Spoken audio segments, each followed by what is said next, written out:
నేను ఒకటే చెప్పాను, తమ్ముళ్ళు చెల్లెలు యవనస్తులు జాగ్రత్త వినాలి.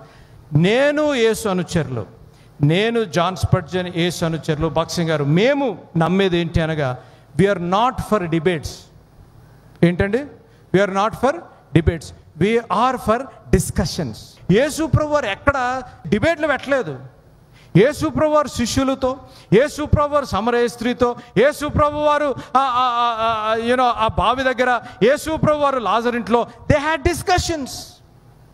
ఈ డిబేట్ల ద్వారా వచ్చే నష్టం ఏంటంటే, ఇప్పుడు నేను అయ్యగారితో డిబేట్ పెట్టాను అనుకోండి, నేను ఏ తలంపుతో డిబేట్ పెడతాను? అయ్యగారిని ఎలాగన్నా ఓడించేయాలి, అంతే కదమ్మా. డిబేట్లకు వచ్చే నష్టం, అయ్యగారిని ఓడించాలంటే నాకు తెలిసి తెలియనివన్నీ చెప్పేసి ఆయన ఏ రీతిగా ఓడించేసేయాలని. డిబేట్లో వచ్చే నష్టం ఏంటంటే, one has to win, one has to lose.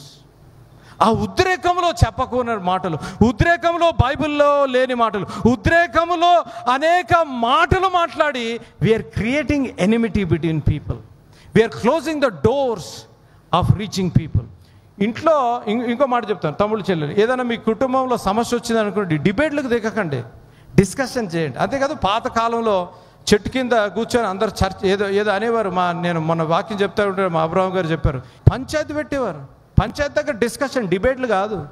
చూసారా, ఇక్కడ దేవుని వాక్యంలో చెప్పాలి, ఏమని చెప్పాలి. ఇంకోటి, మత మార్పుడు, దేవుడు మతాలు మార్చే దేవుడు కాదు.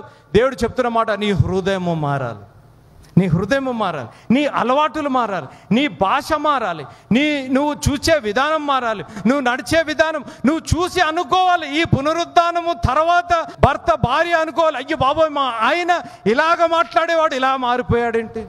తమ్ముడు అనుకోవాలి, ఈమె ఎప్పుడు చూసినా నసపెట్టి తినేసేది, నన్ను ఇలాగ ప్రేమంగా చూసుకుంటుంది ఏంటి. అరే, ఎప్పుడు కొట్లాడే తల్లిదండ్రులతో కొట్లాడే బిడ్డలు ఏంది ఇంట గౌరవంగా ఇస్తున్నారు అని అనుకోవాలి. అది ఎప్పుడు జరుగుతుంది అనగా, నీ హృదయం మార్చబడినప్పుడు. నీ హృదయం, అందుకనే దేవుని వాక్యం ఉంది, మారు మనస్సు అంటే మనస్సు మారాలి, మతం మారాలి కాదు, మనస్సు మారాలి. మనస్సు మారి నీ జీవితంలో శాంతి, సమాధానము, నెమ్మది. ఇక్కడ ద డిమాండ్ దేవుడు అడుగుతూ. ఇంకో మాట చెప్పి క్విక్గా నేను చెప్తాను. పేతురు అని ఎందుకు అన్నారు అనగా, జాగ్రత్త వినండి, ప్రత్యేకంగా వెళ్ళి పేతురుకు చెప్పండి అని అన్నారు యేసుప్రభు వారు. అనగా ఆయన పునరుద్ధానాన్ని, సమాధిని గెలిచి ఆయన పునరుద్ధానుడు అయిన తర్వాత the first person what he was thinking about was Peter, because Peter denied him. Yesu ఎవరో నాకు తెలియదు, యేసు ఎవరో నాకు తెలియదు, అసలు యేసు పేరే నాకు తెలియదు అని ఆల్మోస్ట్ హీ కస్డ్ అవుట్ పీపుల్. ఆ చలి కాచుకుంటున్న మంట దగ్గర ముమ్మారు డినై చేసిన పేతురు, he might be living in guilt and shame. ఆ సిగ్గుతో యేసుని నేను తునీకరించాను, యేసు ఎవరో తెలియదు అని అన్నాను, అటువంటి గిల్ట్ అండ్ షేమ్తో ఉంటున్నాడేమో పేతురు. మొట్టమొదటిగా ఈ యేసు ప్రభువు వారు వెళ్ళి పేతురుకి చెప్పమంటూలో ఉన్న ఆధ్యాత్మిక సత్యం, he want to restore the relationship, he wants to extend forgiveness.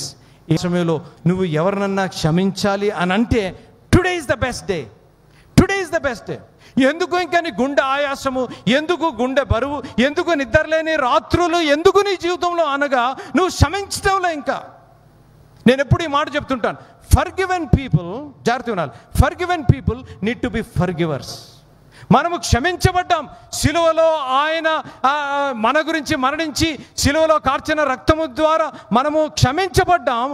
క్షమించబడిన మనము ఇతరులని క్షమించాలి. క్షమిస్తున్నామా? అమ్మ చెల్లెమ్మ అడుగుతున్నా, నీ భర్తను క్షమిస్తున్నావా? నువ్వు అనవచ్చు, అన్న మా ఆయన గురించి నీకు తెలియదు అన్న అని అనవచ్చు, నాకు తెలియకపోవచ్చు. నువ్వు దేవుని వాక్యాన్ని అనుసరించి, దేవుని వాక్య ప్రకారం దేవుడు నీ హృదయంలో ఉంటే ఎంత కష్టం, ఎంత నష్టమైనా నువ్వు క్షమించగలవు. ఇంకో మాట చెప్తా, మీ అందరి సంగతి నాకెందుకు కానీ నా సంగతి నేను చెప్తా. I'm not a person to be forgiven, I'm not qualified to be forgiven. కానీ నాలాంటి పాపిని, నాలాంటి పాపపు జీవితంలో జీవిస్తున్న నన్ను దేవుడు క్షమించాడు. I extend forgiveness. భార్య నీ హృదయాన్ని గాయపెట్టిందేమో, అమ్మ భర్తని హృదయాన్ని గాయపెట్టాడేమో, తల్లిదండ్రులుగా అంకులాంటి నీ బిడలని హృదయాన్ని గాయపెట్టారేమో. Today you need to forgive them.